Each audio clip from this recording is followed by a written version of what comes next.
Bom dia, irmãos, a graça e a paz. Amém.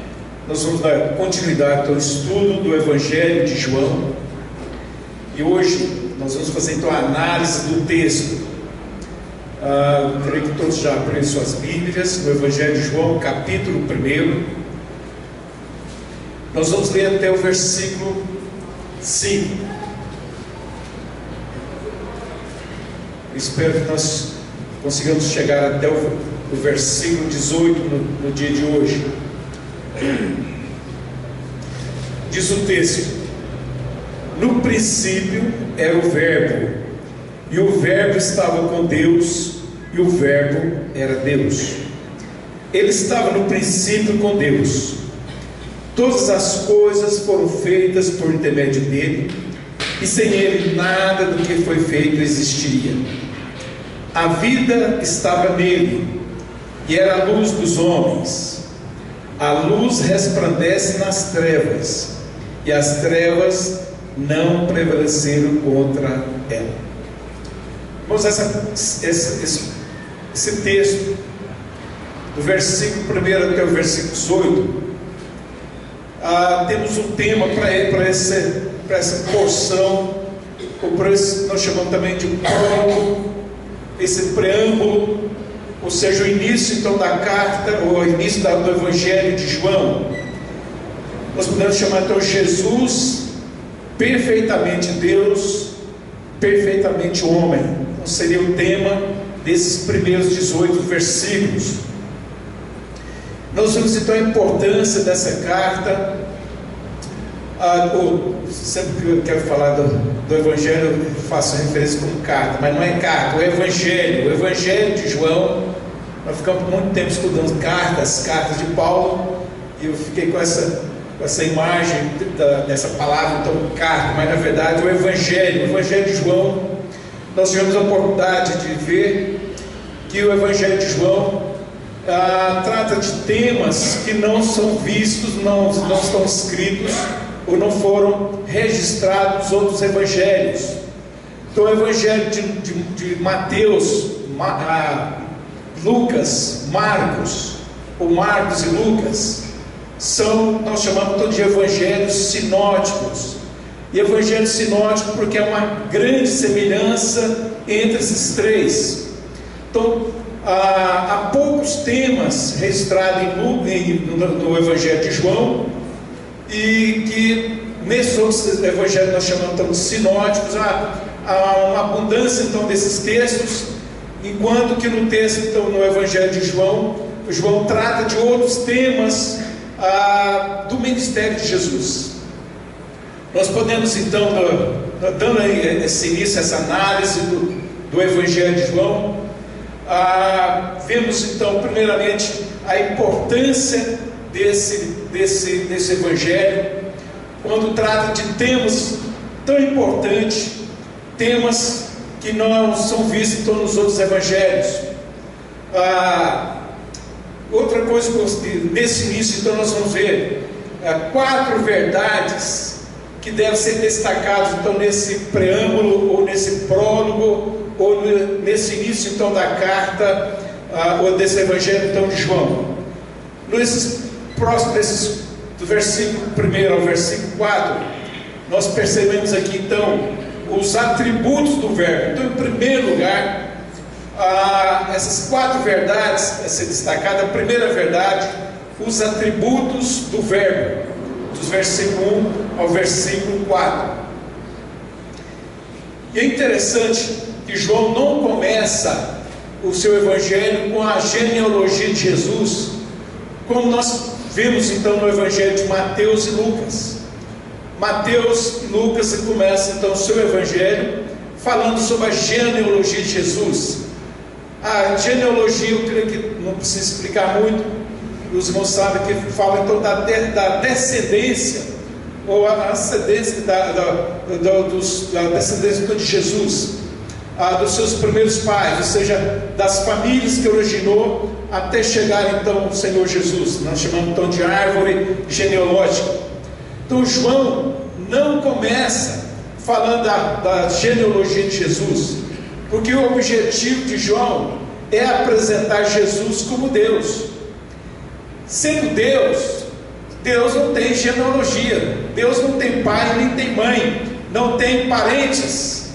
Então, por essa razão é que o propósito de João é apresentar Jesus como Deus.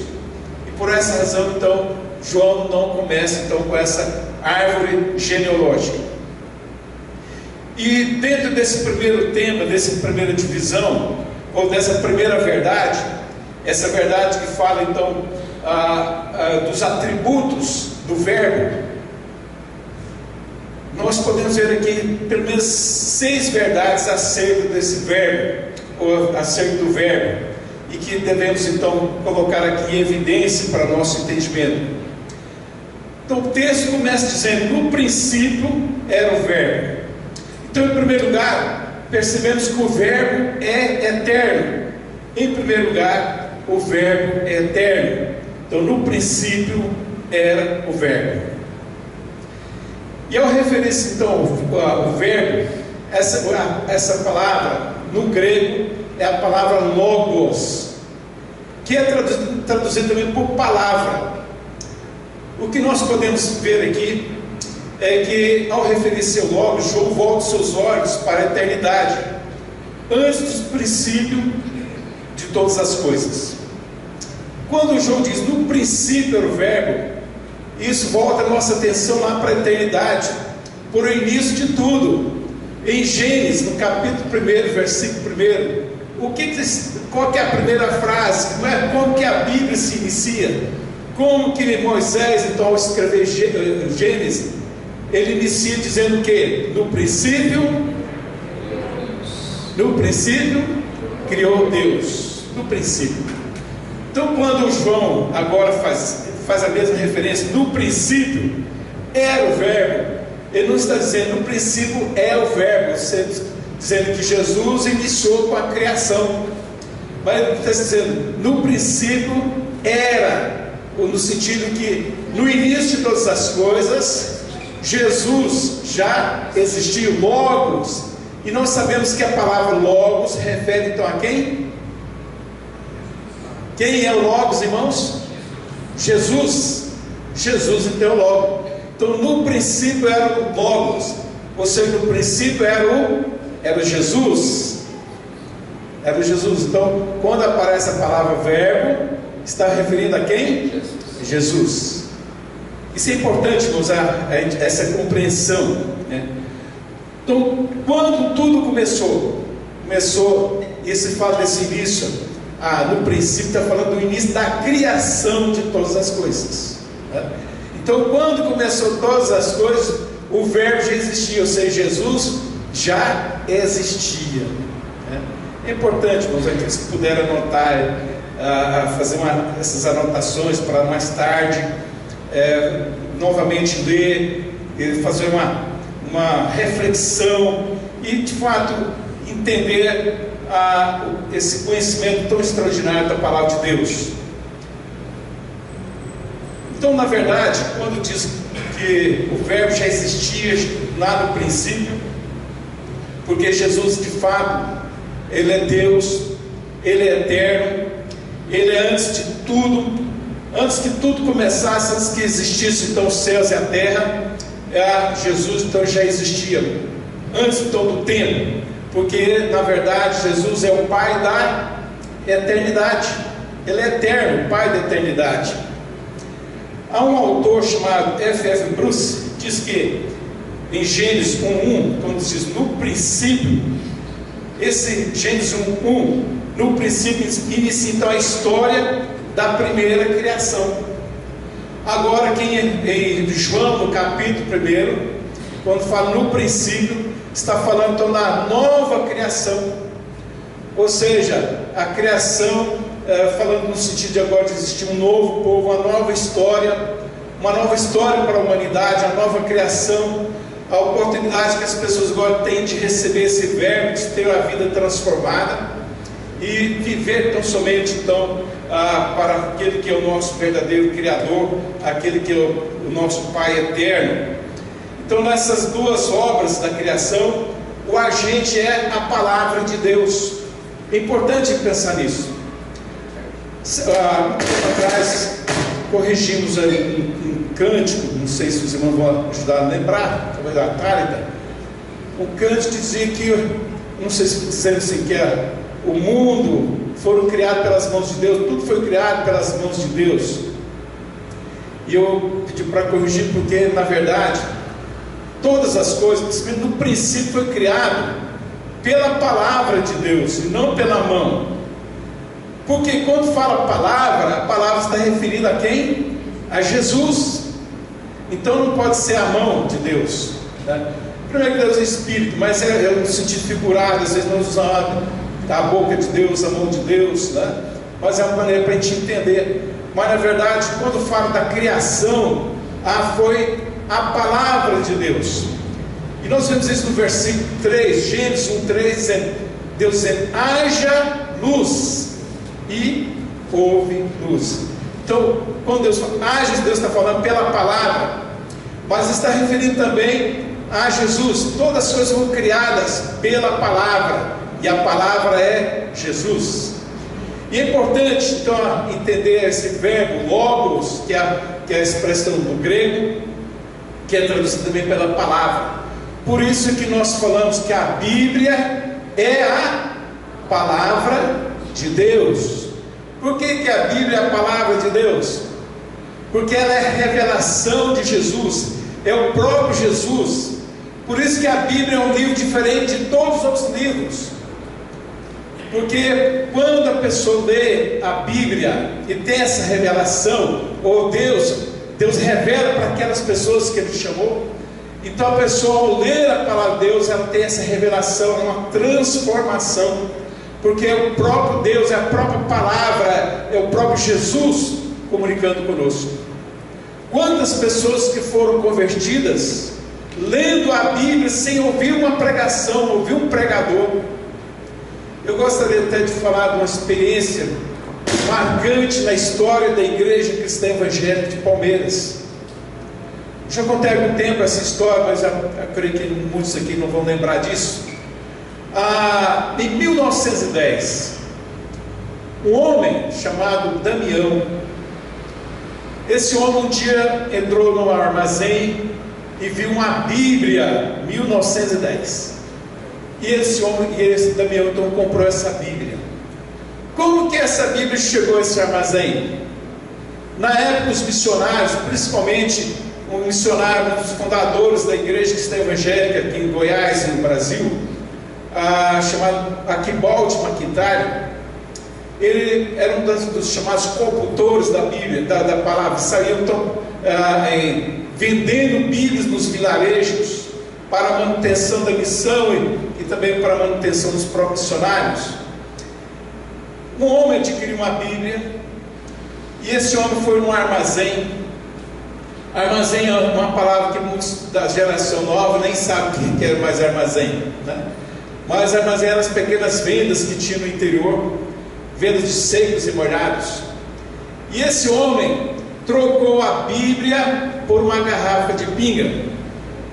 E o Damião chegou então nesse armazém, viu a Bíblia, não conhecia, mas nunca tinha lido a Bíblia, mas já ouviu falar desse livro.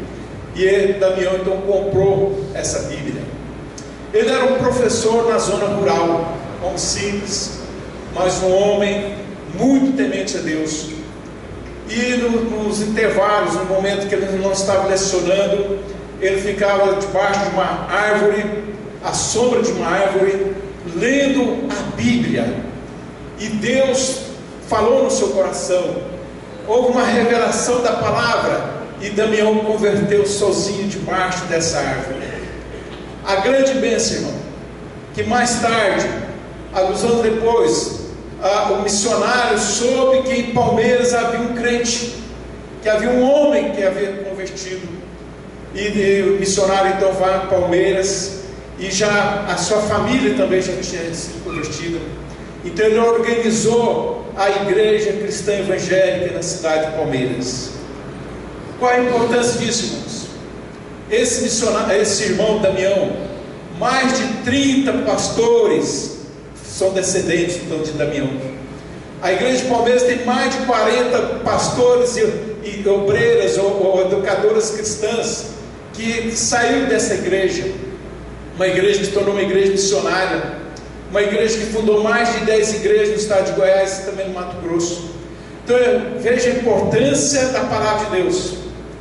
A palavra de Deus que transforma. Às vezes não é necessário a pregação, mas lendo, quantas pessoas também que aprenderam a ler, lendo a Bíblia é algo miraculoso, um milagre. Mas então Deus usa essa palavra, porque a Bíblia não contém a palavra de Deus, mas a Bíblia é a palavra de Deus, a palavra que transforma, a palavra que traz vida, porque é a própria vida. Então por isso que é importante verificar ou estudarmos então esse início, dizendo, no princípio era o verbo. Então esse verbo é o Logos, que é também a palavra, que é também o Senhor Jesus. Ele é o verbo de Deus. Amém? Amém. Vamos caminhar mais um pouquinho. Então a outra verdade, em segundo lugar, o verbo é uma pessoa igual ao Pai em essência, mas distinto em natureza. Veja a parte B do versículo. E o verbo estava... Vamos memorizar esse versículo. Então, no princípio era o verbo. E o verbo estava com Deus. E o verbo estava com Deus. Então, o verbo é uma pessoa igual ao Pai em essência, mas distinto então em natureza. Então, o verbo estava com Deus. Ele estava então no princípio com Deus. Então, antes da criação do universo, na eternidade, o verbo desfrutava então da plena comunhão com Deus Pai. Deus Pai e o verbo, embora sejam duas pessoas, estão unidas por inefável união. Então Deus e o verbo. Quem é o verbo? Jesus. Então o verbo estava com Deus. Então é a segunda pessoa da Trindade. Então o verbo é Jesus. E o verbo então compartilha da natureza do ser de Deus. Isso é importante, todos entenderam? Quando João diz, no princípio era o verbo, e o verbo estava com Deus. Em terceiro lugar, e o verbo era Deus. O verbo era Deus. Então Jesus é também Deus. Não que existe dois deuses nos céus, é um só Deus. Então, em terceiro lugar, o verbo é divino. O verbo é divino. Então, o verbo era Deus. Então, o verbo, irmãos, aqui não é meramente um anjo criado, ou um ser inferior a Deus, que tinha a autoridade para redimir pecadores. Então, Jesus não é um anjo, não é um ser inferior a Deus, mas é o próprio Deus. O próprio Deus. Então ele é igual a Deus, é o mesmo Deus, ele mesmo é Deus. E João agora ele trata então da natureza do verbo, ou seja, o verbo é divino, o verbo é divino. Então o apóstolo ele abre aqui o seu evangelho, fazendo então essa afirmação que é, sem dúvida, categórica, insofismável, sobre a divindade então de Jesus. Jesus é Deus, não podemos esquecer isso. Vamos caminhar mais um pouquinho. No versículo 3, e agora em quarto lugar, a quarta verdade nesse texto é que o verbo é criador. Olha o que diz o versículo 3, vamos ler todos juntos. Todas as coisas foram feitas por intermédio dele, e sem ele nada do que foi feito existiria. Então todas as coisas foram feitas por Jesus. Feitas por quem? Pelo verbo. E o verbo é Deus. Jesus. E também é Deus, né? Temos que entender isso. Todas as coisas foram feitas por intermédio dele. Sem ele nada do que foi feito existiria. Olha que coisa extraordinária. Então, quando em Gênesis está escrito lá: no princípio criou Deus os céus e a terra. Quem é que estava criando? Jesus. Jesus. Por isso que nós fizemos uma afirmação, a dificuldade para explicar a Trindade, e as duas correntes teológicas, falando do unicismo, a ideia é que de fato só existe um Deus, e os judeus entendiam isso, que existe um só Deus. Para explicar a Trindade, a gente entende então que é um só Deus que age em três pessoas. Como explicar isso? É difícil? É só pela fé para a gente entender. Porque a ideia é que quando fala que Jesus, se Jesus estava no princípio, se com Deus, e Ele é Deus, então ele está entendendo que de fato Jesus é Deus, como explica os unicistas. Então Jesus, de fato, Deus é Jesus, é o Verbo, que tem outros títulos de Pai e Espírito Santo, Filho e Espírito Santo. Então é complicado. Certa vez o missionário foi explicar isso para os índios, o que é a Trindade. Ele pegou 3 palitinhos de fósforos e riscou os 3 palitinhos, mas colocou um sobre o outro, formando uma só chama, né? Colocou as 3 cabecinhas do palito, riscou e havia uma só chama. Então aquela chama é Deus que age através das 3 pessoas. Deu para entender isso? Sim. Eu acho que quando me confunde mais é quando vejo Jesus orando e falando com o Pai. Aí dá aquela impressão, assim, que tem Deus, e que ele submete ao Pai. Então aí dá essa confusão, tá? Mais importante, porque na verdade não aparece a palavra Trindade na Bíblia, mas dá sempre entender isso.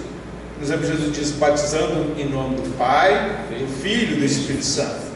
Nós não podemos dizer que tem 3 deuses, mas um só Deus que age em 3 pessoas, né? Então, senão fica confuso. E de fato é difícil explicar, né? Mas nós cremos.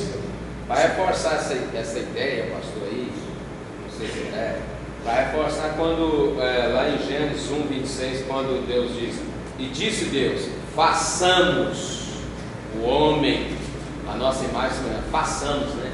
Está no plural, né? Façamos o homem. Ele não disse eu faço, faço o homem, não, façamos. Então dá a entender que já existia ali já eram 3 pessoas. Muito bem.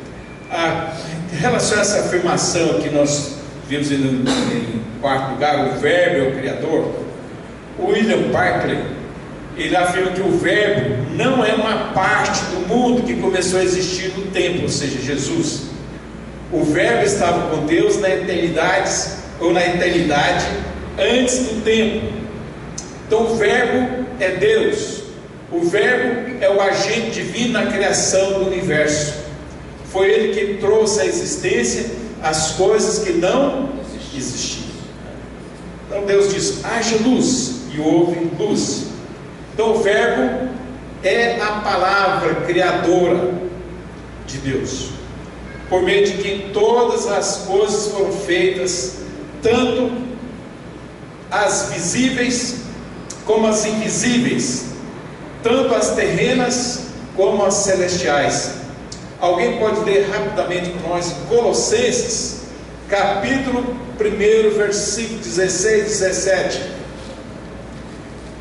Colossenses 16, 17, então traz essa ideia, fala explicitamente que Jesus é o Criador de todas as coisas. Porque nele foram criadas todas as coisas, nos céus e na terra, as visíveis e as invisíveis, sejam tronos, sejam dominações, sejam principados, sejam poderes, tudo foi criado por Ele e para Ele.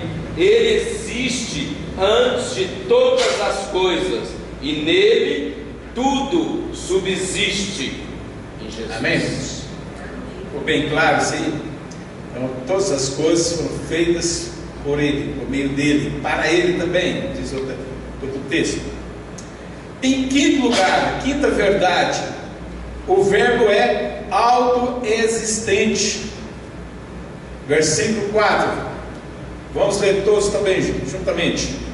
A vida estava nele e era a luz dos homens. Então a vida estava nele e era a luz dos homens. A vida estava nele e era a luz dos homens. Então o verbo é autoexistente. Então todos os seres que existem no universo foram criados e por isso não têm vida em si mesmo. Mas Jesus tem vida em si mesmo. Ele é a vida. Amém. Ele é a luz. Glória a Deus. Então o verbo não recebeu vida. Ele é a vida. E ele é a luz também dos homens. O mesmo autor, chamado William Barclay, diz que a luz aqui tem 3 significados. E eu gostaria que os irmãos acompanhassem isso. A luz que faz desaparecer o caos. Veja o versículo 5. A luz resplandece nas trevas, e as trevas não prevaleceram contra ela. Então, onde há trevas, a luz chega e dissipa toda a trevas. E Jesus é a luz que ilumina o nosso caminho. Em segundo lugar, a luz reveladora que tira as máscaras e os disfarces e mostra as coisas como de fato são. Veja o capítulo 3 de João, versículos 19 e 20. Alguém lê bem alto. João 3, versículos 19 e 20. E o julgamento é esse: a luz veio ao mundo, e os homens amarraram as trevas em lugar da luz, pois a sua obra eram más. Porque todo aquele que pratica o mal odeia a luz e não vê para a luz, para que as suas obras não sejam expostas. Amém, irmãos? Então o julgamento é este: a luz veio ao mundo e os homens amaram as trevas em lugar da luz. Quem é a luz? Jesus. Pois suas obras eram más.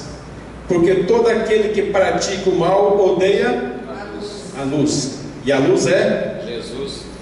E não vem para a luz, para que as suas obras não sejam expostas. A luz também é a luz que guia. Então, essa luz que nessa referência é a luz que faz desaparecer o caos, é a luz reveladora que tira as máscaras e os disfarces, é a luz que guia. Capítulo 12 de João, versículo 35 e o versículo 46.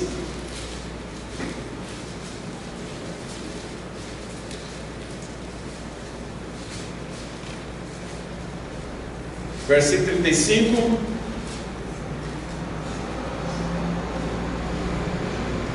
Jesus então lhes disse: a luz estará entre vós por mais algum tempo. Andai enquanto tendes a luz, para que as trevas não vos surpreendam. Pois quem anda nas trevas não sabe para onde vai. Versículo 46, quem encontrou para ler? Eu vim como luz ao mundo, para que todo aquele que crê em mim não permaneça nas trevas. Amém. Eu vim como luz ao mundo, para que todo aquele que crê em mim não permaneça nas trevas. Amém, Jesus. Sexto lugar, o verbo é a luz que prevalece. Lendo novamente o versículo 5, vamos lá? A luz resplandece nas trevas, e as trevas não prevalecerão contra ela. Coisa interessante sobre esse preâmbulo, ou esse prólogo, esse início então do Evangelho de João. Nesses primeiros 18 versículos, traz então os assuntos que serão desenvolvidos em toda a carta. Os irmãos perceberam quando falou sobre a luz, quantos versículos em João vai falar sobre a luz, que Jesus é a luz do mundo. Então depois, no decorrer do estudo, da leitura do Evangelho, nós vamos perceber que os assuntos iniciais serão então desenvolvidos em toda a carta. E é muito importante isso. Então, aqui nós vemos em sexto lugar, sexta verdade, o verbo é a luz que prevalece. O que nós entendemos então? Que o mundo está em trevas, porque na verdade o diabo cegou o entendimento das pessoas. Mas onde Jesus se manifesta como Salvador, a libertação então para os cativos, a libertação para aqueles que estão na escravidão do pecado, estão em trevas. As pessoas que estão em trevas, no momento que Jesus chega, essas pessoas são transportadas então para a sua luz. Lembra o que está escrito em 1 Pedro 2,9? Vós, porém, sois raça eleita, nação santa, sacerdócio real, nação, agora povo de exclusividade de Deus, a fim de proclamar as virtudes daquele que nos chamou das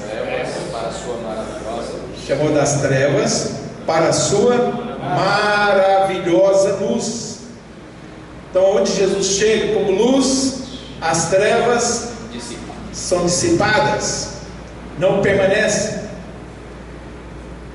Então, o verbo é a luz que prevalece. Então, a presença de Jesus como luz, as trevas não podem então prevalecer, elas dissipam. Então, a primeira verdade do início, nós falamos sobre os atributos do verbo. Agora, o segundo lugar dessa verdade, nós vamos estudar então as atitudes em relação ao verbo. Atitudes em relação ao verbo. Nós vimos no primeiro ponto aí as 6 verdades. Então, essa divisão é para facilitar a compreensão desse texto. Em segundo lugar, atitudes em relação ao verbo. Os versículos 5 ao 13. Vamos fazer essa leitura rapidamente, os irmãos poderão participar para facilitar e também os irmãos como participantes desse estudo. Versículo 5 até o versículo 13, um após o outro, sem demora. Vamos começar? A luz resplandece nas trevas e as trevas não prevalecerão contra ela. Houve um homem enviado por Deus, seu nome era João. Ele veio como testemunha, a fim de dar testemunho da luz, para que todos crescem por meio dele. Ele não era a luz, mas veio para dar testemunho da luz. A luz verdadeira que veio ao mundo ilumina todas as pessoas. O verbo estava no mundo e este foi feito por meio dele, mas o mundo não o reconheceu. Ele veio para o que era seu, mas os seus não receberam. O 12 e o 13 vamos ler todos juntos. Mas a todos que o receberam, aos que creem no seu nome, deu-lhes a prerrogativa de se tornarem filhos de Deus, aos quais não nasceram de linhagem humana, nem do desejo da carne, nem da vontade do homem, mas de Deus. Muito bem. Nessa passagem, nessa porção aqui que acabamos de ler, João deixa de apresentar o verbo. Quem é o verbo? Jesus. Para apresentar o seu arauto. Para apresentar o arauto, aquele que foi enviado por Deus para preparar o caminho do Senhor. Quem é o arauto do Senhor Jesus? João. Que João? João Batista. Não o João Evangelista, não o João que está escrevendo o Evangelho. Então João deixa de falar do verbo, de apresentar o verbo agora. Inicialmente ele apresentou o verbo. Agora ele está apresentando o arauto do verbo. O arauto do verbo é aquele que veio para endireitar, preparar o caminho do Senhor. vou preparar o caminho do Verbo, que é o João, que é conhecido como João Batista. Por que João Batista? Era o nome dele, João Batista? Talvez uma cena. João, porque é Batista, porque ele batizava as pessoas. Então ele foi apelidado de João Batista. E dentro dessa ideia aqui, como precursor, aquele que viria para preparar então o caminho do Verbo, que é Jesus, nós vamos destacar aqui 3 verdades ou 3 fatos relacionados aqui. Em primeiro lugar, o arauto do Verbo. O arauto do Verbo, os versículos 6 a 9. Nós já lemos, mas vamos então entender. João inicia dizendo: houve um homem enviado por Deus, seu nome era João. Só tinha o nome de João, depois foi acrescentado então João Batista, porque batizava as pessoas. João foi enviado por Deus. João Batista foi enviado então para testemunhar de Jesus, a fim de que as pessoas colocassem a sua confiança então no Verbo, que é Jesus. João sabe realmente do seu lugar. João, embora enviado por Deus, mas não era o Verbo, não era o Filho, não era o Verbo encarnado. Na verdade, João foi escolhido por Deus, enviado por Deus, para preparar o caminho para que Jesus então fizesse a sua obra aqui na terra. Então João sabia qual era o seu lugar. Ele de fato era o arauto da luz, mas não era luz. Ele era amigo do noivo, mas não era o noivo. Ele de fato era servo e não o Senhor. Então João sabia do seu papel, do seu lugar. E depois explicar isso para as pessoas: eu não sou o que vocês pensam que eu sou. E depois ele dá testemunho, quando Jesus passa perto dele, ele diz: eis aí o Cordeiro de Deus que tira o pecado do mundo. Ele sabia muito bem qual era o seu papel, qual era a sua missão aqui na terra. O próprio Jesus exaltou João, sendo João o último dos profetas do Velho Testamento, porque até então a igreja ainda não existia, né? E João então é considerado o último profeta do Velho Testamento. Há um autor chamado John Charles Haley, ele diz corretamente que Cristo é para a alma dos seres humanos o que o sol é para o mundo. Vou dizer novamente: Cristo é para a alma dos seres humanos o que o sol é para o mundo. Todos concordam com isso? Bem, irmãos. Outro destaque aqui interessante, em segundo lugar, a rejeição do Verbo.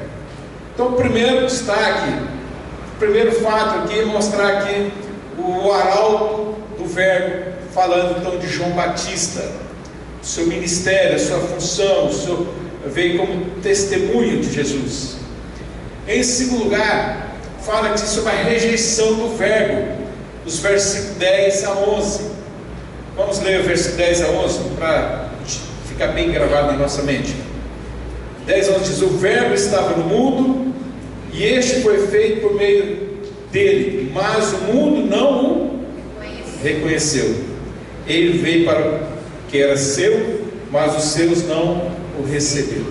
Então houve uma rejeição do Verbo, e o Verbo, sempre lembrando que o Verbo é Jesus. A própria criatura não reconheceu o Criador. A criatura não reconhece o Criador, né? O seu Criador. Depois nós vamos falar, no decorrer dos estudos, a palavra mundo, ela tem 10 significados no Evangelho de João. E depois nós vamos fazer um estudo só sobre essa questão, para a gente entender, porque quando fala mundo, que mundo é esse? O que significa esse mundo? quando aqui está falando sobre o mundo, não está falando do cosmos, mas de pessoas. Então o mesmo autor, John Charles Spurgeon, diz que Cristo estava no mundo invisivelmente antes de nascer da Virgem Maria. Ele estava desde o começo, reinando, ordenando e governando toda a criação. Ele é antes de todas as coisas. Ele deu vida a todas as criaturas, deu chuva do céu e as estações frutíferas. Mesmo assim, as pessoas não reconheceram nem o honraram. Então, de fato, se o Verbo era Deus, é Deus, então ele sempre esteve cuidando, mesmo visivelmente, mas estava presente. E quando vem pessoa como humano, as pessoas não reconheceram. Na verdade, está dizendo que ele veio para os judeus. Jesus, ele é da linhagem então dos judeus, nasceu do povo judeu. Mas nós sabemos que desde o início, quando Deus chamou então Abraão, Deus fez promessa para Abraão, e uma das promessas que Deus fez para Abraão é que em ti, Deus dizendo para Abraão, em ti todas as famílias da terra serão abençoadas. E Deus disse que faria de Abraão uma grande nação, que essa nação seria uma nação santa, como nós vimos em 1 Pedro 2,9. Agora Pedro está falando agora que a igreja, que é esse povo escolhido, povo eleito. Mas também em Gênesis, Deus está dizendo para Abraão que essa nação que seria formada através de Abraão seria então uma nação eleita, uma nação escolhida por Deus, que seria uma nação abençoada, uma nação santa, uma nação separada para Deus, e que Israel seria então um povo também exclusivo de Deus. Mas Israel, ela falhou no seu propósito de ser uma nação abençoadora, uma nação missionária, uma nação que anunciasse a existência de um Deus único e verdadeiro. Mas mesmo assim Deus cumpriu o seu propósito, que em Abraão as famílias seriam abençoadas através do seu descendente, e esse descendente é o Verbo, que é Jesus, né? De fato aconteceu isso. Ele veio para os judeus, que era o seu povo escolhido, e mesmo assim, quando ele veio, os judeus não o receberam, eles o rejeitaram, o desprezaram, e ainda mais o pregaram na cruz. Então Jesus veio para que eram os seus, e os seus não o receberam. Quantos não entenderam isso? Todos entenderam? Amém. Então vamos para o terceiro fato aqui, que é a aceitação do Verbo. Nós vemos primeiramente a rejeição do Verbo, mas em terceiro lugar a aceitação do Verbo, versículo 12 e 13. Vamos ler juntos novamente, sem demora. Mas a todos que o receberam, aos que creem no seu nome, deu-lhes a prerrogativa de se tornarem filhos de Deus, os quais não nasceram de linhagem humana, nem do desejo da carne, nem da vontade do homem, mas de Deus. Então a salvação, ela sai então das fronteiras de Israel e estende a todo mundo. Já estava previsto isso, a profecia de Isaías que fala sobre isso. Então pessoas de todas as tribos, raças e povos que receberam então a Cristo, ou seja, aqueles que creem no Senhor Jesus. Então o texto, versículo 12 diz bem claro: mas a todos o que receberam, aos que crerem, aos que creem no seu nome, deu-lhes a prerrogativa ou o direito de ser chamado filhos de Deus, a saber, os que creem no seu nome. Mas como as pessoas podem crer? Como as pessoas poderão crer se elas estão mortas espiritualmente? Se elas são surdas e cegas espiritualmente? No Evangelho de João, nos outros evangelhos também, fala sobre a soberania de Deus. sobre a salvação soberana de Deus. Mas no Evangelho de João, vimos com muita clareza em todo o Evangelho, essa doutrina da eleição soberana de Deus. Se quando lemos apenas o versículo 12, não dá para entender isso, mas o versículo 13 então responde com toda clareza que a salvação aos que crê, as pessoas crêem não por vontade própria, não por vontade humana, não por ser descendentes humanos, não por vontade da carne, não por desejos sexuais, nós nos tornamos filhos de Deus, mas ele fala claramente que é pela vontade de Deus. Então Deus, pela sua vontade, ele chama, ele escolhe, e a fé é um dom sobrenatural. A fé é um dom de Deus, ela vem dos céus. Então Deus, para a gente crer, Deus então, através do Espírito Santo, coloca esse dom em nós, dom da fé, para crer que Jesus de fato é o nosso Salvador. Amém, irmãos? Há uma grande dificuldade das pessoas aceitarem a soberania de Deus. A grande dificuldade está no fato que o homem também quer ser Deus de si mesmo. Então o homem não aceita com facilidade a soberania de Deus, que Deus é soberano, que Deus não ouve o conselho de ninguém. Deus age segundo o seu próprio conselho, segundo a sua vontade. E segundo a sua vontade, Ele exerce misericórdia a quem Ele quer exercer misericórdia. Então, de fato, todos nós já nascemos espiritualmente mortos. E a pessoa morta não tem vontade, irmãos. Eu sempre brinco com isso. Você já viu algum morto escolher o caixão? Já viu algum morto escolher qual cemitério que quer ser enterrado? A roupa, essa roupa eu não quero. Eu quero uma roupa melhor. Né? Então a pessoa não tem vontade. O morto não tem vontade própria. Então, na verdade, Deus exerce a sua soberania, essa eleição soberana segundo a sua vontade. Ele escolhe entre os mortos, entre os que estão perdidos. Ele dá esse dom, o dom da fé para crer. Então o versículo 13 diz com toda clareza: os quais não nasceram da linhagem humana. Ou seja, as pessoas que creem, que receberam Jesus, que creram em Jesus, não vêm de uma linhagem humana. O que mais? Nem do desejo da carne. Esse desejo da carne fala do apetite sexual. Não foi por vontade do homem de ter relação, e as pessoas que nascem desse relacionamento, nascem espiritualmente, creem em Deus.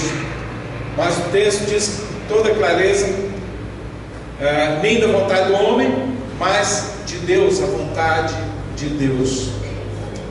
A pessoa então recebe esse direito pela fé, crendo em Jesus, o direito de tornar filho de Deus, fazer parte da família de Deus. Então é interessante esse texto que fala, e depois João vai desenvolver esse tema no capítulo 3, quando Jesus tem um encontro com Nicodemos, e ele vai falar sobre o novo nascimento, como nos tornamos filhos de Deus através do novo nascimento. O que é nascido da carne é carne, mas o que é nascido do Espírito é Espírito. Então o nosso nascimento é um nascimento espiritual. Então para a vida eterna, para a salvação, nós temos que nascer de novo, o novo nascimento, e esse novo nascimento é espiritual. Então capítulo 3, versículos 5 e 6 é desenvolvido, então fala sobre então o novo nascimento. Vamos então para a terceira verdade, a terceira divisão desse texto, que é a encarnação do Verbo. A encarnação do Verbo. Versículo 14.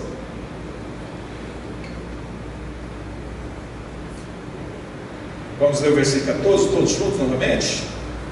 E o Verbo se fez carne e habitou entre nós, pleno de graça e de verdade, e vimos a sua glória, como a glória do unigênito do Pai.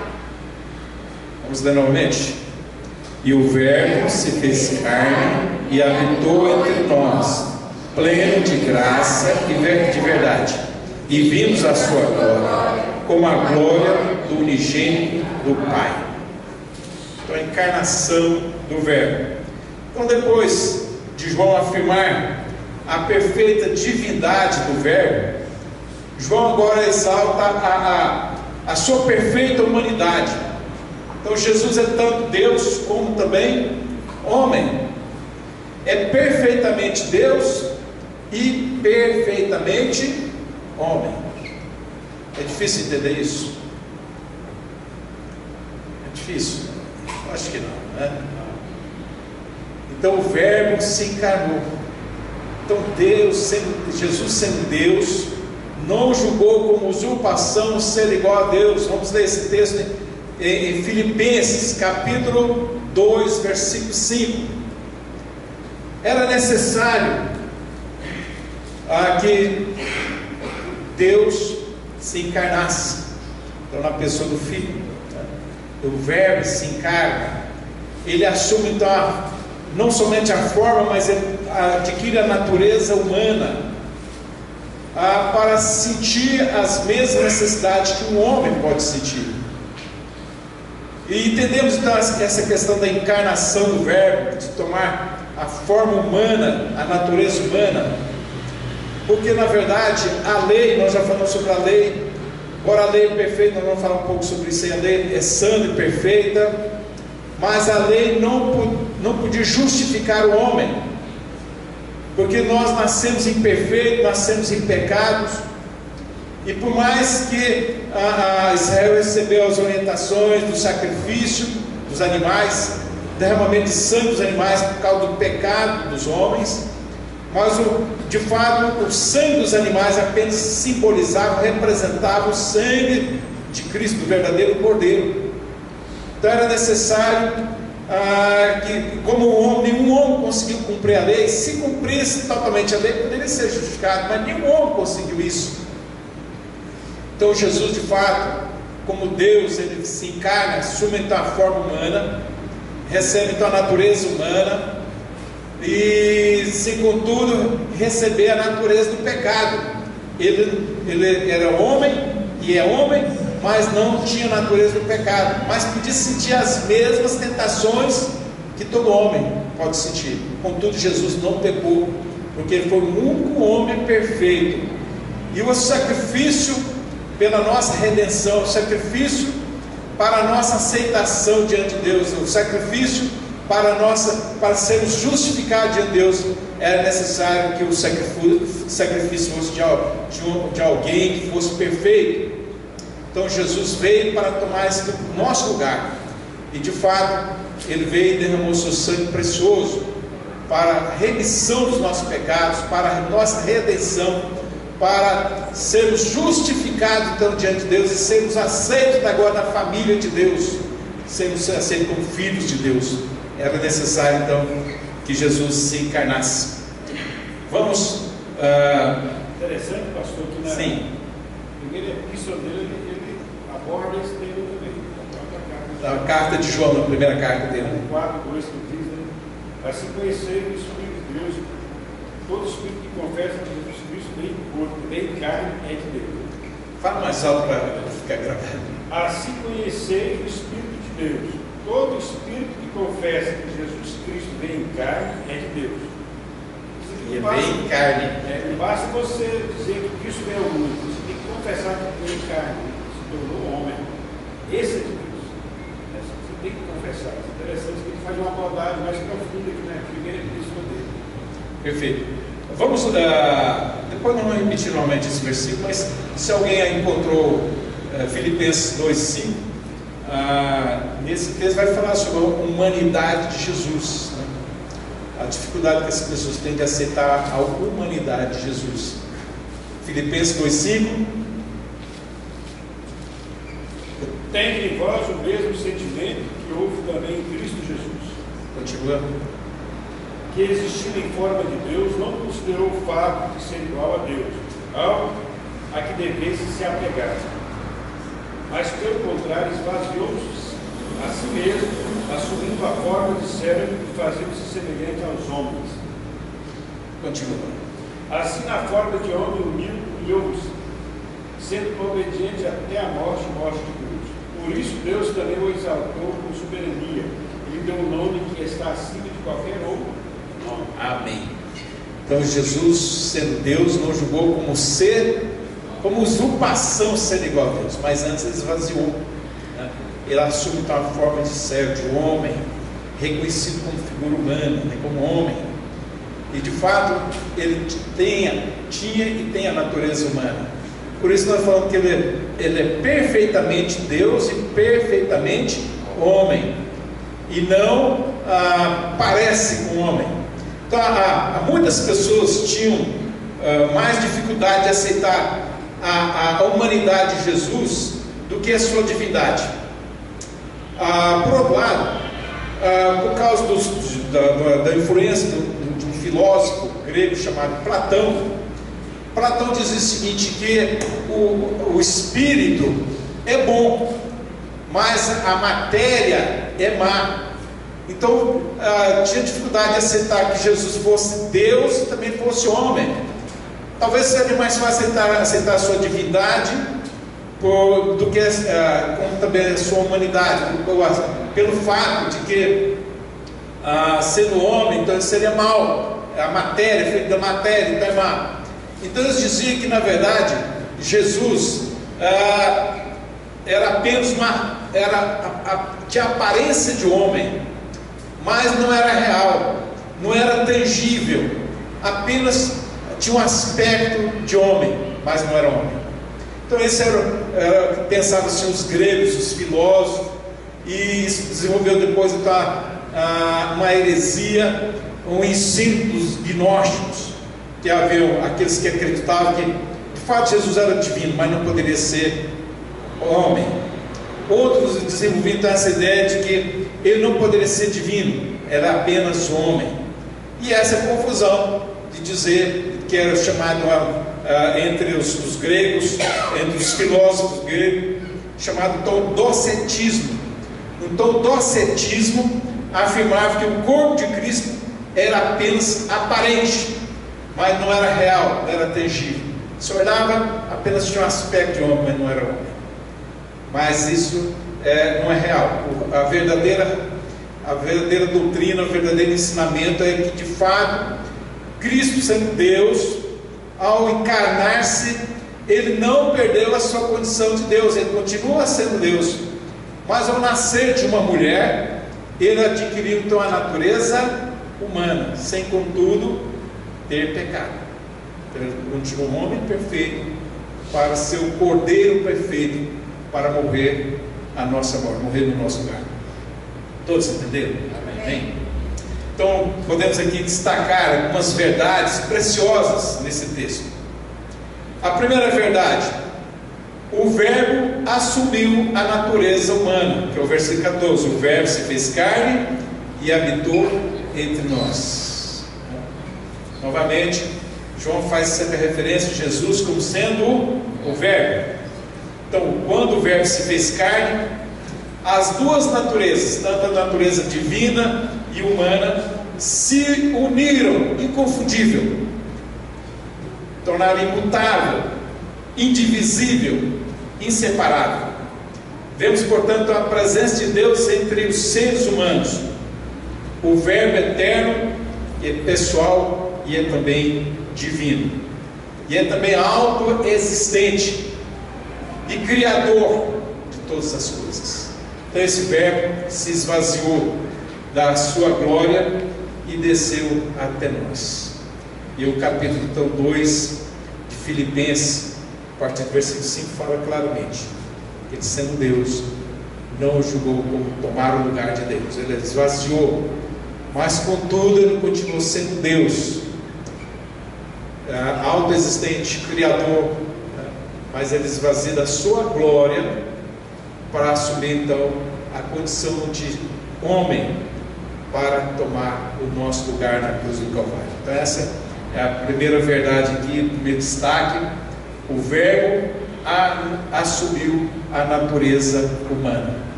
Então quem nega que Jesus não é homem, não pode então receber a vida eterna. E o texto de Pedro, de 1 João 4,2, vai falar assim: aqueles que confessam que Jesus veio em carne. Esse é o Espírito. Então tem o Espírito de Deus, que é a revelação, né? Só o Espírito de Deus pode revelar isso. É isso que confessa que é Cristo, né? Lá na frente vai falar sobre a questão do Espírito, que não confessa. Quem não confessa é o anticristo. A segunda verdade desse texto, versículo 14: o Verbo trouxe salvação para a raça humana. Vamos ler a segunda parte do versículo 14. No início diz: o Verbo se fez carne e habitou entre nós. A segunda parte diz o quê? Pleno de graça e de verdade. Pleno de graça e de verdade. Vemos aqui então a graça de Deus para os homens. Então Jesus se manifestou cheio de graça e de verdade. Então, esses dois grandes conceitos, graça e verdade, não podem estar separados. Então a palavra graça, favor, significa favor imerecido. Algo que nós recebemos de Deus e que nós não merecemos. O que é que nós merecemos, irmãos? A morte, a separação, essa já nascemos dessa maneira. Mas pela graça sois salvos, mediante a fé. Isso não vem de vós, é dom de quem? Dom de Deus. Não de obras, para que ninguém vai dizer: olha, eu que escolhi Jesus, eu que resolvi ter fé em Jesus, eu resolvi aceitar Jesus, porque eu sou bom, porque minhas obras realmente me dão essa condição, porque eu faço o bem para as pessoas, eu não bebo, eu não mato, eu não fumo, eu não faço isso, eu faço aquilo outro, então eu mereço a salvação. Então Paulo está dizendo com toda clareza que a salvação é um ato da graça, da misericórdia, da bondade de Deus em nos conceder a vida eterna em Cristo Jesus, através da fé que o Espírito Santo operou em nós. Nós recebemos então a fé para crer em Jesus, e quando essa fé é colocada no meu coração e eu creio que Jesus de fato é meu Senhor e Salvador, então eu recebo essa graça, esse presente de Deus, um presente que eu não merecia, mas Deus, por sua misericórdia e bondade, me concedeu quando eu exerci, ou quando eu recebi a fé para crer em Jesus. Então, pela graça sois salvos, mediante a fé. Isso não vem de vós, é presente de Deus, é dom de Deus, para que ninguém venha gloriar-se, não de obras. Não é de obra, não é porque eu fiz alguma coisa para merecer, porque ninguém merece a vida eterna, a salvação. Então, vem como um presente da bondade de Deus. Então nesse texto fala então que ele vem pleno de graça, completo de graça e verdade. Então esses dois conceitos de graça e verdade não podem estar separados, caminham juntos. E no próprio Evangelho de João, como eu falei, esse preâmbulo, esse prólogo, é para mostrar as verdades, as doutrinas que vão ser desenvolvidas no restante da carta. E nós já vimos isso. Outro, quando fala sobre a verdade, há vários textos de João que falam sobre a verdade. Um deles é capítulo 8, versículo 32, que diz primeiramente: conhecereis a verdade, e a verdade vos libertará. E o 36: se pois o Filho vos libertar, verdadeiramente sereis livres. Mas outro texto também em João que fala que Jesus é a verdade, muito conhecido de nós. João 14, versículo 6: eu sou o caminho, a verdade e a vida, e ninguém veio ao Pai senão por mim. Só através de Jesus podemos chegar ao Pai, o Deus eterno. Então são verdades. Então o Verbo trouxe salvação para a raça humana. Terceiro lugar, o Verbo veio revelar a glória do Pai.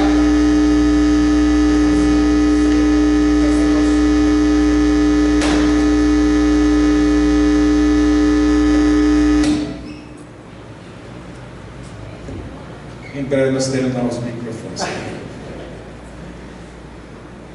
Terceiro lugar, o Verbo veio revelar a glória do Pai. A parte C do versículo 14 ainda, parte C. Vimos a sua glória como a glória do unigênito do Pai. Todos juntos? E vimos a sua glória como a glória do unigênito do Pai. Então, o Verbo veio revelar a glória do Pai, o Verbo Jesus. Então, encontramos aqui a glória de Deus sobre os homens. Jesus, de fato, é a exata expressão do ser de Deus. Colossenses 2:9 diz que nele, Jesus, habita corporalmente toda a plenitude da divindade. De fato, Jesus veio para expressar a glória de Deus. Ele é co-igual, co-eterno, consubstancial com o Pai. Quem vê o Filho vê Jesus. Quem me vê, vê o Pai. Quem o vê, vê o Pai, pois ele e o Pai são um. Jesus disse isso: quem me vê, vê o Pai, porque ele é co-igual, co-eterno, consubstancial então com o Pai. Para Tomé, né? Tomé disse: Senhor, mostra-nos o Pai. Tomé, já no final do ministério de Jesus, depois de sua ressurreição, ele disse: Senhor, mostra-nos o Pai. Qual foi a resposta de Jesus? É há tanto tempo. Tomé, quanto tempo estou com vocês aqui, você até hoje não percebeu quem é o Pai? Quem me vê, vê o Pai. Quem me vê, vê o Pai. A quarta verdade, a quarta divisão desse texto, fala o testemunho acerca do Verbo, os versículos 15 a 18. E nós vamos encerrar essa primeira participação, essa primeira parte do Evangelho de João, de 1 a 18. Então vamos ver aqui o testemunho acerca do Verbo. Eu gostaria novamente que os irmãos participem lendo versículos 15 a 18. Vamos lá? João testemunhou a respeito dele, exclamando: é sobre este que eu falei, aquele que vem depois de mim está acima de mim, pois já existia antes de mim. Pois todos recebemos da sua plenitude graça sobre graça. Porque a lei foi dada por meio de Moisés, a graça e a verdade vieram por meio de Jesus Cristo. Ninguém jamais viu a Deus. Deus unigênito, que está ao lado do Pai, foi quem. Então, versículo 18, vamos ler junto. Ninguém jamais viu a Deus. O Deus unigênito, que está ao lado do Pai, foi quem o revelou. Então, João Batista, como o arauto de Jesus, como o precursor, aquele que vem endireitar o caminho, preparar o caminho, ele abre então as cortinas e faz a sua apresentação. 4 verdades essenciais são apresentadas aqui. 4 verdades essenciais. A primeira, ou em primeiro lugar, o verbo pré-existente tem a primazia. Versículo 15. João testemunhou a respeito deles, exclamando: é sobre este que eu falei, aquele que vem depois de mim está acima de mim, pois já existia antes de mim. Ora, coisa interessante. Se Jesus nasceu 6 meses depois de João e veio depois dele, como existia antes dele? Porque João está dizendo: olha, isso que estou dizendo, que eu estou apresentando, já existia antes de mim. Mas nós sabemos que Jesus nasceu 6 meses depois que João nasceu, e que Jesus só veio depois que João tinha iniciado o seu ministério. E no entanto ele diz: aquele, vamos lá novamente, aquele que vem depois de mim está acima de mim, pois já existia antes de mim. Vamos explicar isso, irmãos?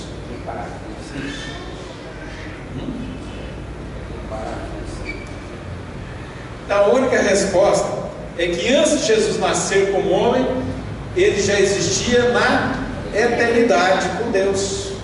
É Deus. E agora vem, ele é o verbo encarnado, conforme vimos no versículo 14, né? Veio para realizar a obra de Deus, né? Cumprir a vontade de Deus. Então, ele tem a primazia. Então, em primeiro lugar, o verbo presidente tem a primazia. Em segundo lugar, o verbo tem plenitude de graça. Versículo 16. Vamos ler juntos novamente. Pois todos recebemos da sua plenitude, graça sobre graça. Pois todos recebemos a sua plenitude, graça sobre graça. Qual que é o significado da palavra plenitude? Completa? Está correto? A plenitude fala também de abundância, perfeição, presença completa, tempo certo para Deus agir. E nesse caso aqui fala então da abundância.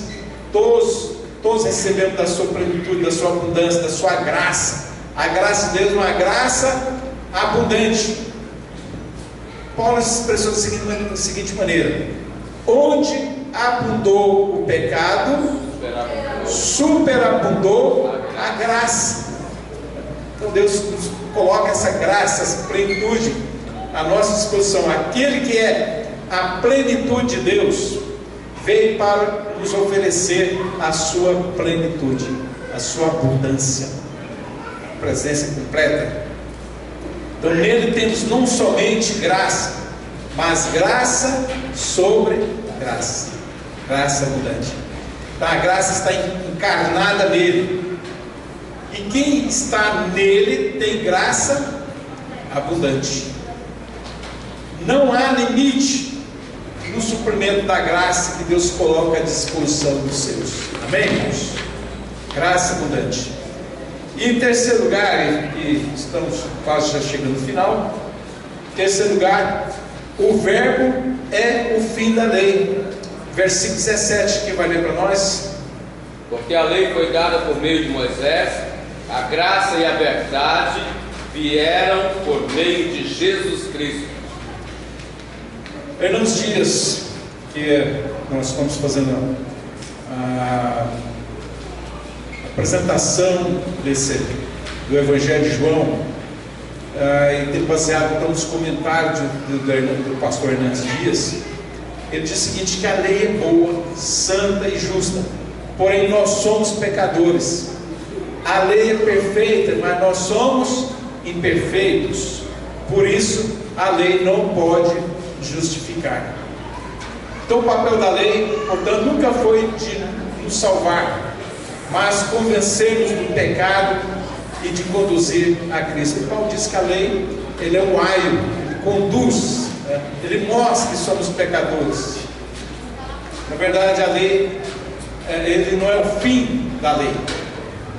Na verdade, Jesus é o fim da lei, e nele encontramos então a graça e a verdade. Jesus é o fim da lei, e nele nós encontramos então a graça e a verdade. E para encerrarmos essa primeira parte do estudo do Evangelho de João, em quarto lugar, o verbo é o revelador do Pai. Versículo 18. Novamente vamos ler juntos. Ninguém jamais viu a Deus, o Deus unigênito, que está ao lado do Pai, foi quem o revelou. Amém. Então Deus é invisível, pois Deus é Espírito. Mas a segunda pessoa então da Trindade, chamada aqui pelo apóstolo João do Verbo de Deus, o Verbo unigênito, veio ao mundo para revelar então o seu Pai. Jesus é a imagem do Deus invisível. Ele é o resplendor da glória, a expressão exata do seu ser, ou do ser de Deus. Então quem o vê, vê o Pai. Ele veio para ser o revelador do Pai. Amém, irmãos? Amém. Nosso desejo é que os irmãos continuem lendo A minha expectativa é que os irmãos leiam durante a semana o Evangelho de João. Não tem sentido, irmãos, estudar com muito afinco, com muito esse Evangelho. Os pastores virem aqui apresentar esses estudos se os irmãos não fazem a parte de vocês, de ler, para que os irmãos já tenham revelação dessa palavra e participar, tá? Hoje houve poucas participações, poucas pessoas levantaram a mão para falar, e nós queremos que os irmãos participem mais, mas é necessário ler o Evangelho, porque nós queremos que no final do estudo do Evangelho de João, os irmãos estejam realmente catedráticos, professores desse Evangelho, tenham a verdadeira compreensão do Evangelho, compreensão do ministério de Jesus, a razão por que Jesus veio aqui à terra. Então, leva a sério a leitura da palavra de Deus, porque vocês de fato serão edificados com a palavra do nosso Deus. Amém?